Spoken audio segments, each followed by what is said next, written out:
Simbora estudar! Poemas de Ana Cristina César, do vestibular UEM 2024. Ana Cristina César, uma grande poetisa brasileira, fez parte ali da geração mimeógrafo, né, da geração marginal, da poesia marginal, dos anos 70, final dos anos 60, início dos anos 70, né, uma poesia que conversou muito ali com o tropicalismo, né? Tem muito a ver com tudo isso.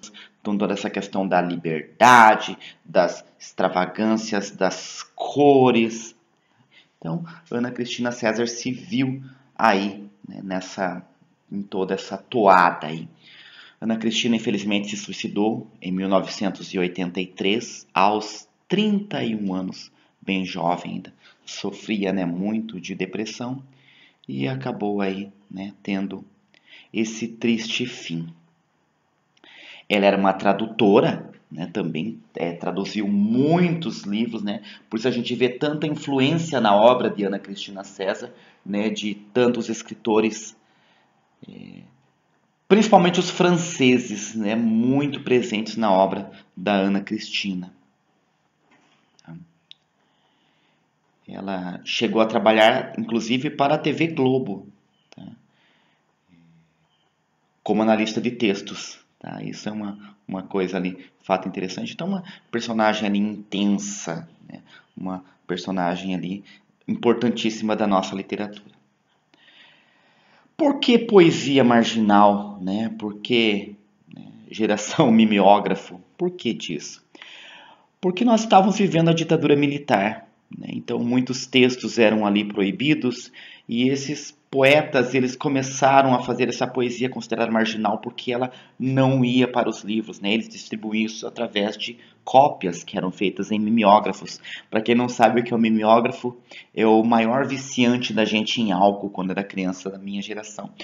Porque ele era rodado no álcool, ele ficava um cheirinho gostoso de álcool, a professora trazia para a sala e nós cheirávamos aquele álcool ali das folhas enquanto secava, né? Nós ajudávamos a professora até para podermos cheirar aquele álcool gostoso que vinha nas folhas, tá? As professoras foram culpadas por muitas viciarem no álcool aí, tá? Brincadeirinha, né, gente? Isso é uma brincadeira, é claro, tá?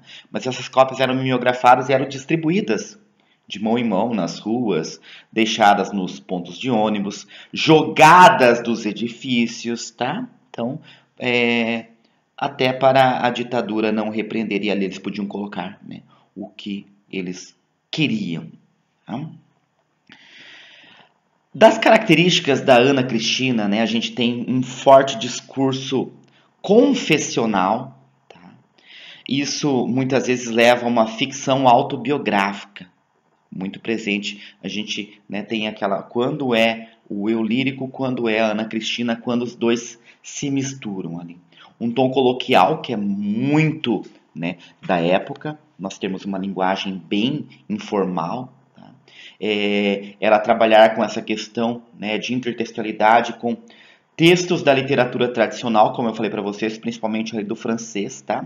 Ambiguidade, ironia, uma crítica à sociedade conservadora, né, e uma reflexão sobre o papel da mulher.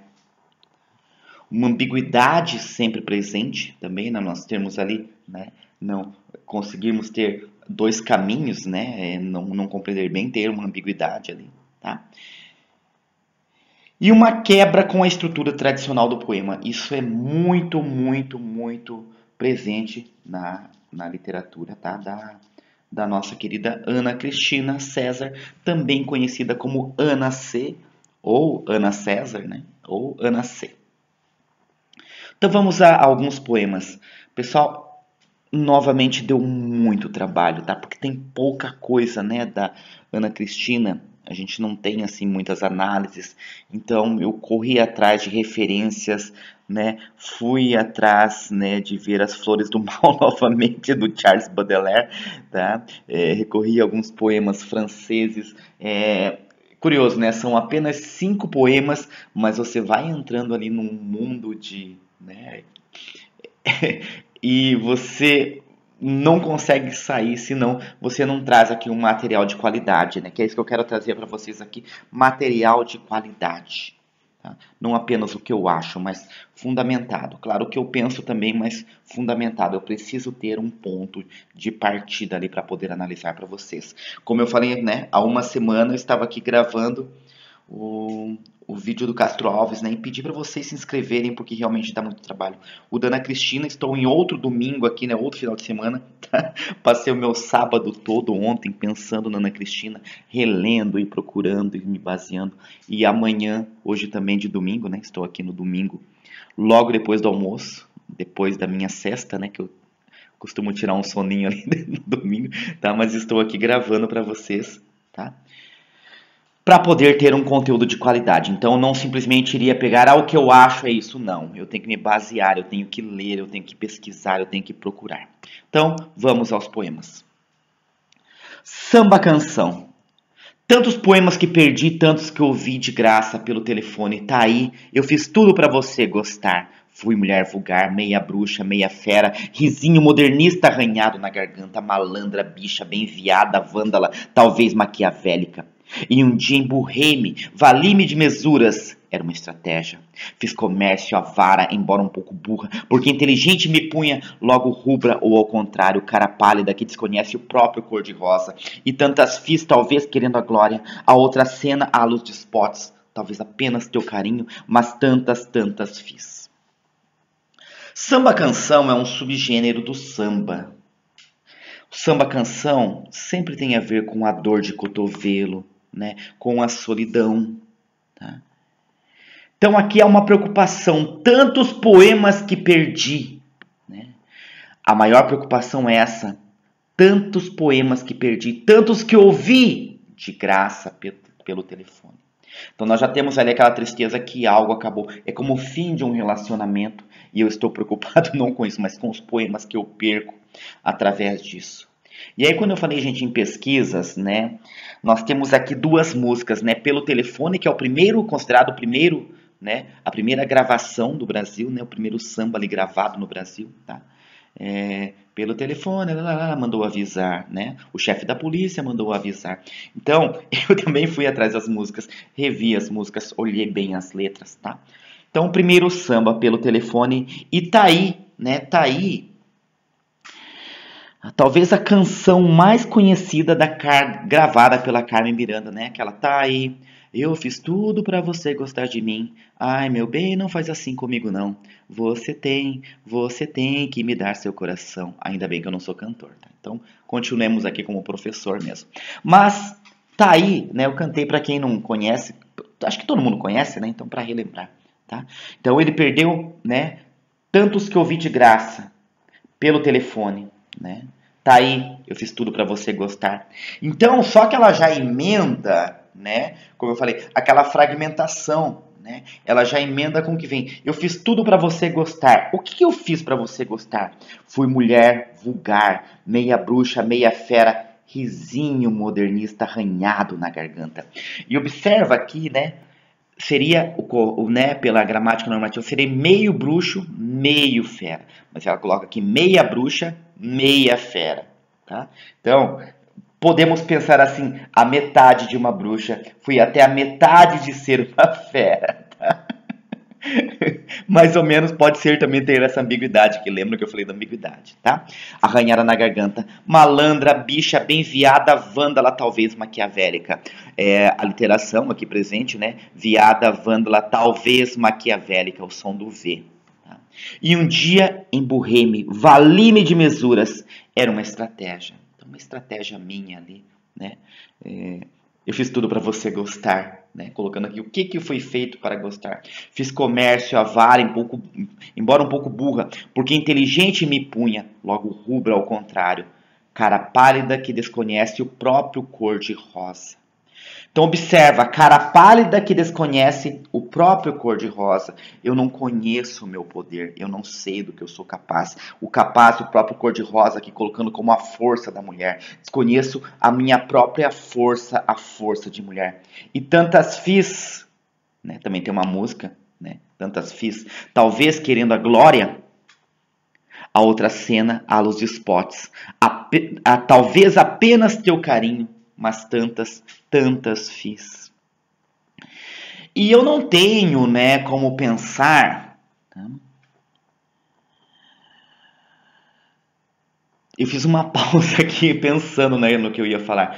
Então vejam, gente, como é um trabalho, né? Eu não tenho como pensar nesse poema e sério, eu tentei me basear, tentei ver referências, não encontrei nada. Mas eu não tenho como pensar na própria Carmen Miranda, tá? Porque a Carmen Miranda foi, né, querer tantas fiz, talvez querendo a glória. A Carmen Miranda conquistou essa glória. A outra cena, à luz de spots, né? Então a Carmen Miranda chegou a ser a atriz mais bem paga de Hollywood, tá? Ela teve essa glória de ser a atriz mais bem paga de Hollywood, uma atriz brasileira tá? É subestimada no Brasil, né? Não tem o valor que deveria a Carmen Miranda no Brasil, que foi um símbolo ali de uma mulher forte. Só que uma mulher forte que tem uma morte bem, né, triste. Né? Uma mulher forte que não conseguiu se impor muitas vezes.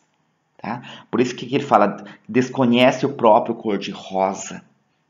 A força desse cor-de-rosa. Né?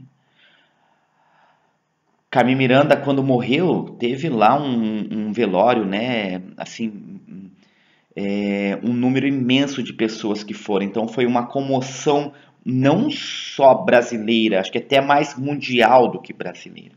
Tá? Mas tantas fiz.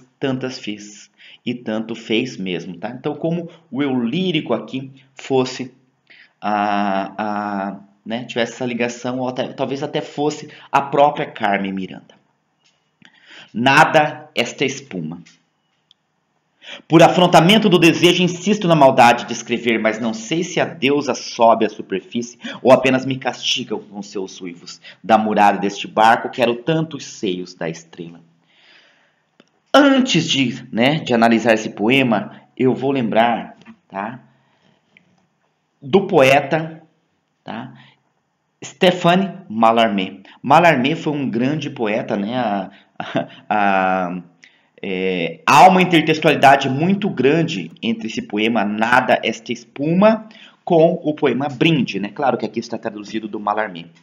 Observa já como começa o poema. Nada Esta Espuma é o título do poema da Ana Cristina César. E o Brinde começa com Nada Esta Espuma. Brinde. Pessoal, não confundam, este poema é do Mallarmé. Este poema não está na lista. Eu estou colocando porque é uma intertextualidade muito grande. Este poema pode aparecer no vestibular. Brinde. Nada esta espuma virgem verso a não designar mais que a copa. Ao longe se afoga uma tropa de sereias vária ao inverso. Navegamos, ó meus fraternos amigos, eu já sobre a polpa. Vós, a polpa em proa que topa a onda de raios e de invernos. Uma embriaguez me faz arauto, sem medo ao jogo do mar alto, para erguer de pé este brinde. Solitude, Recife, estrela, a não importa o que há no fim de um barco afã da nossa vela. A não importa o que há no fim de um eu falei barco, né? Há no fim de um branco afã de nossa vela. O branco afã de nossa vela. Tá? Por que eu repeti isso? Porque vai ser importante agora. Vamos lá.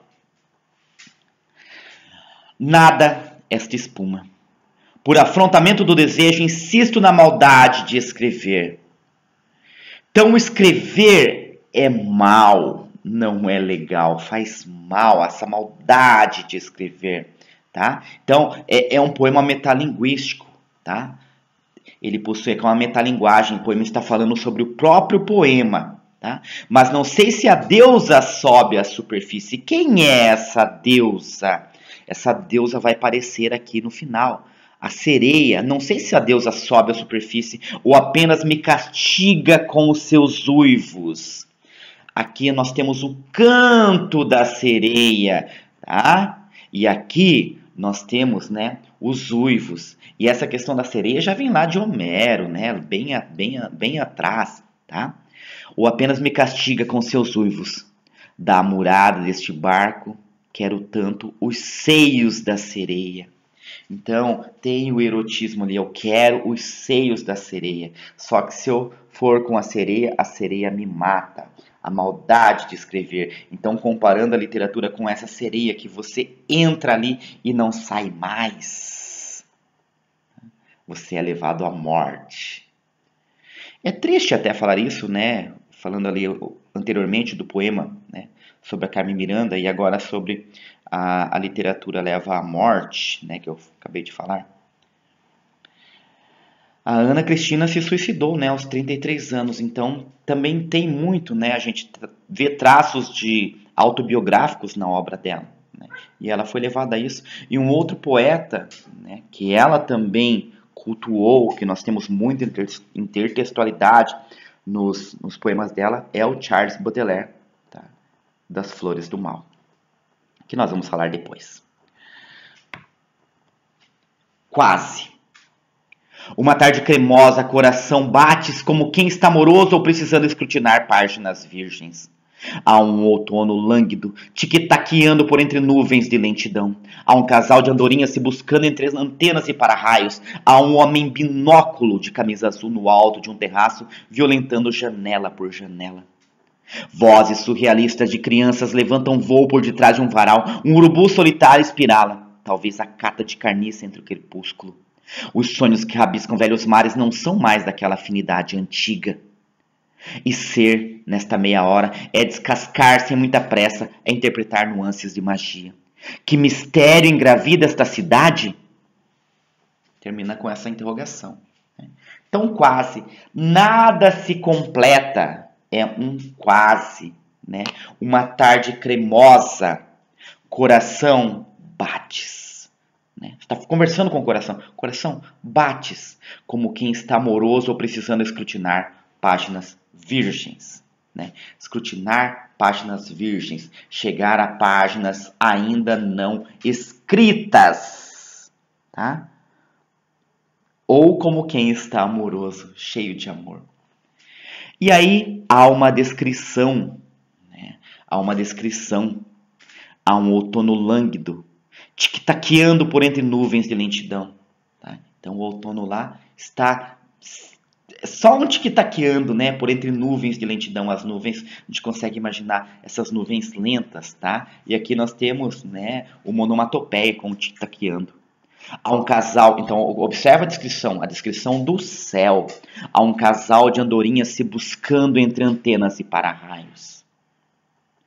Há um homem binóculo, né? Homem binóculo.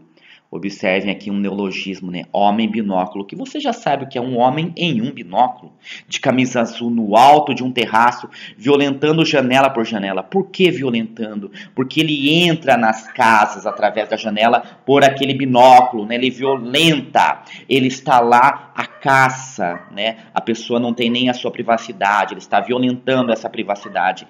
Vozes surrealistas de crianças levantam voo por detrás de um varal. Então, as vozes que levantam voos, tá? Vozes surrealistas, como se fosse um sonho, né? Não dá para identificar muito bem, essas vozes não chegam legais até mim, tá? Levantam um voo por detrás de um varal. Um urubu solitário espirala, né? Em forma de espiral voando. Talvez a cata de carniça entre o crepúsculo, né? Os urubus ficam sobrevoando mesmo em forma de espiral, tá? Tá difícil da Lili parar ali. Os sonhos que rabiscam velhos mares não são mais daquela afinidade antiga. E ser nesta meia hora é descascar sem muita pressa. Então observa, meia hora, aqui se passa meia hora. Ser nesta meia hora é descascar sem muita pressa. É interpretar nuances de magia. Interpretar nuances de magia. Essas nuances que ela colocou ali anteriormente para nós. Tá? E aí vem a pergunta final. Que mistério engravida esta cidade? Que mistério engravida, né? Que faz com que coisas novas surjam. Tá? É uma reflexão aí para o final. Definição. Poeta é onda, onda é canto, canto é espera, espera é adeus, adeus é morte, morte é nodo, a nodo é ostra, ostra é ensaio, ensaio é busca, busca é poeira, poeira é poeta. Nós começamos com o poeta e terminamos com o poeta. E o poeta é onda. Então o poeta vai em ondas e ele volta ao mesmo lugar. Trabalhando, né, aqui alguns substantivos, tá?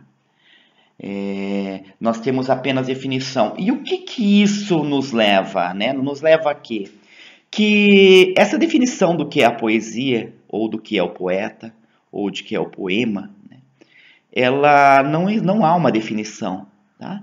É tudo muito subjetivo, né? Porque poeta é onda, tá? Então nós temos aqui, né, metáforas. Poeta é onda, onda é canto, canto é espera, espera é a Deus, né? E vamos ao último poema, Flores do Mais. Flores do Mais, óbvio, né, uma homenagem a Flores do Mal, né, do Baudelaire. Baudelaire é o cara conhecido pelo spleen, né, a melancolia extrema, né? Toda essa questão do eu me manter, né, naquele sentimento de melancolia, de depressão, né, praticamente uma depressão, e eu me sentir bem com isso, tá? Baudelaire, né, que é o pai do simbolismo. Então vamos lá. Flores do Mais. Devagar escreva uma primeira letra escrava nas imediações construídas pelos furacões. Devagar meça a primeira pássara bisonha que riscar. O pano de boca aberto sobre os vendavais. Devagar imponha o pulso que melhor souber sangrar sobre a faca das marés. Devagar imprima o primeiro olhar sobre o galope molhado dos animais. Devagar peça mais e mais e mais. Claro que é uma homenagem, né, a Flores do Mal, desculpa, tem, né, muita coisa aqui a ver com isso. O importante, né, quando nós temos num poema, o modernismo tem muito isso, né, nós não termos as pontuações. Observa que aqui nós temos o ponto e vírgula. Então, isso é importante.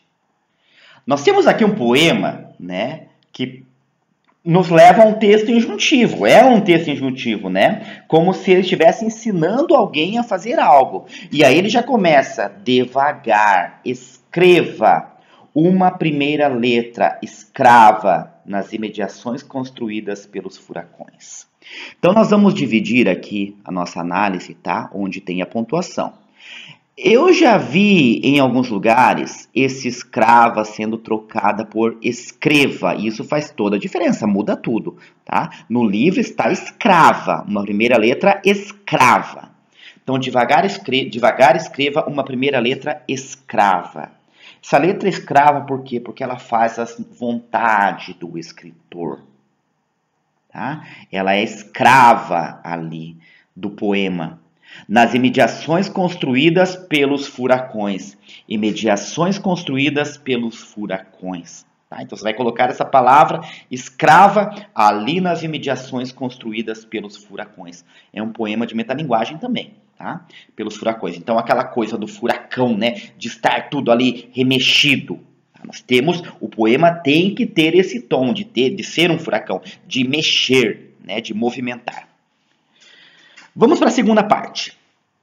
Depois meça, pessoal, o poema ele está direto assim, tá? Não é dividido em partes. Estou falando em partes porque eu falei em dividir, tá? Devido ao ponto e vírgula, a pontuação ali.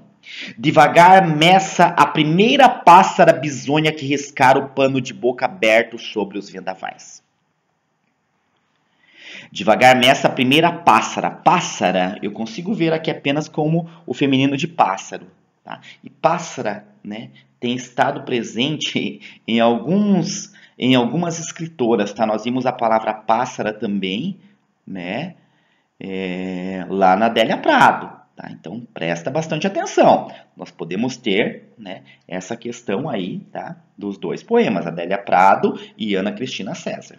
A primeira pássara bisonha que riscar o pano de boca aberto sobre os vendavais. Pano de boca, né, a cortina ali, né, o que faz com que o público não veja, né, a cena, a preparação da cena ali, tá, que é fechada. Tá? Então, você deve medir essa pássara bisonha. Tá? Terceira parte. Devagar imponha o pulso que melhor souber sangrar sobre a faca das marés. Forte, né? Devagar imponha, é tudo devagar. Tá? Imponha, porque o poema deve ser feito com calma. O pulso que melhor souber sangrar. o pulso que sangre melhor, você vai ter que pôr sobre a faca das marés. E aí a gente volta aqui, tá? Poeta é onda. Mais uma parte. Devagar imprima o primeiro olhar sobre o galope molhado dos animais. Imprimir no sentido de colocar o olhar, tá? Então, devagar, coloque o olhar, né? Coloque o primeiro olhar sobre o galope molhado dos animais. E, por último, devagar, peça mais e mais e mais. É uma forma de escrever. Peça mais e mais e mais. E sempre mais. E precisamos de sempre mais. E precisamos de sempre mais poesia. E precisamos sempre, né, ler mais poesia, transformar o mundo, deixar o mundo melhor. Precisamos de poesias como de Ana Cristina César. Pessoal, espero que tenham gostado. Por hoje é isso e simbora estudar!